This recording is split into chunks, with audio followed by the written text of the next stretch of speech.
En el último vídeo estuvimos visitando el templo hinduista de Prambanan y hoy me he venido a unos 50 kilómetros de ese mismo punto para visitar el otro gran templo de la isla de Java, el templo, en este caso budista, de Borobudur, que ya podemos ver aquí detrás.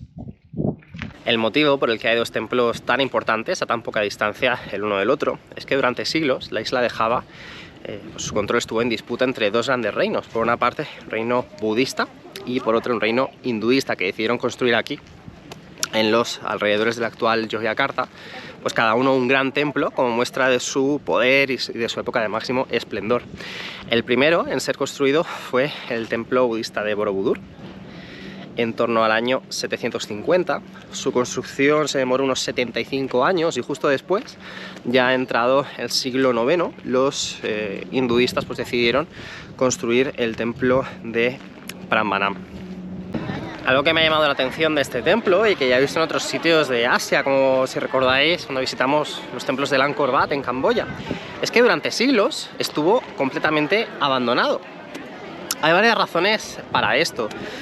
La primera es que el templo de Borobudur se encuentra en una ubicación muy particular entre varios volcanes y al parecer en torno al año 1000 sucedieron una serie de erupciones bastante importantes que provocaron que buena parte de la población que vivía en los alrededores del templo pues se marchara a otras zonas. Pensar que estas erupciones, además de la destrucción que generan por sí mismas, pues dejan los terrenos prácticamente incultivables durante un periodo importante de tiempo, ¿no?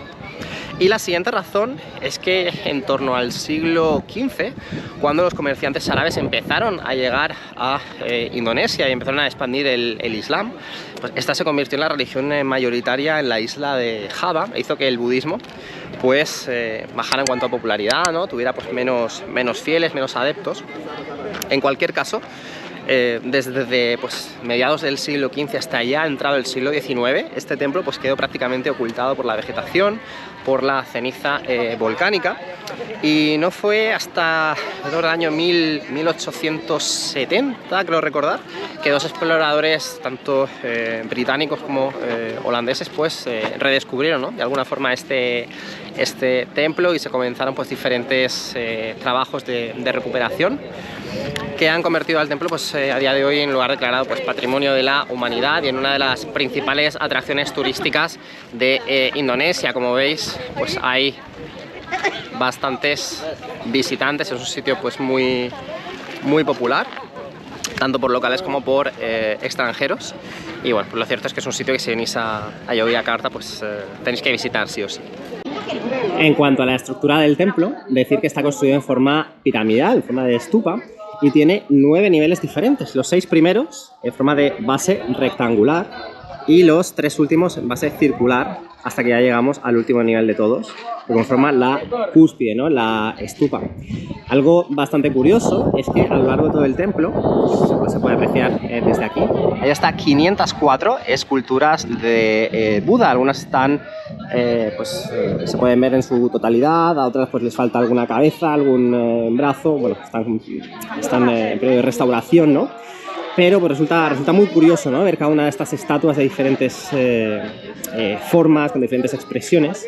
Aquí podéis ver esta escalinata que está repleta de gente. Esto se debe a que es posible acceder a pues, los diferentes niveles del templo, aunque para ello hay que pagar un extra.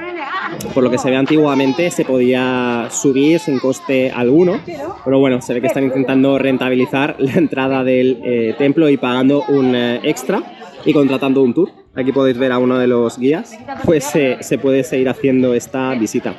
Es cierto que en otros vídeos de Indonesia os he dicho que el país es, sobre todo la isla de Java, pues poco turística, ¿no?, en comparación a otros destinos como Bali. Pero como podéis ver, pues el templo de Borobudur sí que es un sitio bastante turístico. Aquí nos saluda el compañero.